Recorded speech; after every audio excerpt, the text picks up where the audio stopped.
It-tnejn filgħodu l-Università ta' Malta u l-Union tal-Għalliema iffirmaw ftehim kollettiv ġdid li jkopri lill-letturi tal-Junior College sal-aħħar tas-sena d-dieħla. Ftehim kollettiv li kellu jieħu 3 snin u nofs sakemm ġie iffirmat. Waqt id-diskors tiegħu qabel l-iffirmar, il-President tal-MUT ċanfar li l-Gvern għaddew min u nuqqas taqbil min-naħa tiegħu, tant li fl-aħħar xhur u snin kien hemm bżonn diversi azzjonijiet industrijali. Tajjeb niċċelebraw dan il-ftehim, ma tajjeb ukoll ma ninsewx minn xiex kellna ngħaddu biex wasalna hawnhekk.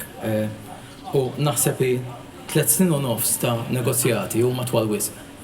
Huma kienu negozjati fejn finalment kien hemm ħafna qtieħ il-qalb, kien hemm ħafna tilwimiet, kien hemm nuqqas taqbil, kien hemm azzjonijiet industrijali, kien hemm issue ta' recognition bil-bellet, każ it-tribunal u lista ma tispiċċat. Marco Bonici qal li dan il-ftehim issa irid jagħti lura dak li ma ngħatax sa mill-2019. Tajjeb li ikonna mpenn aktar kbar u rispett lejn xulxin fin-negozjati. Ma jistax ikonna negozjati li ma jispiċċawx qatt, ma jistax ikonna negozjati li jibqgħu għaddejjin, ikun hemm kaxkir tas-saqaj, ikun hemm laqat li finalment xahar wara li ieħor ma jwasslu għall-ebda riżultat. Marco Bonici jagħlaq id-diskors tiegħu billi appella biex il qudiem ftehim li wara kollox lan tiegħu li jtejjeb il-pakkett finanzjarju u jagħti rikonoxximent lill-letturi ma jieħux daqshekk fit-tul biex jintlaħaq. U nawgura li meta nerġgħu niġu għan-negozjati ta' ftehim ġdid, jekk Alla jrid, l-ispirtu tad-diskussjoni jkun differenti minn dak li kien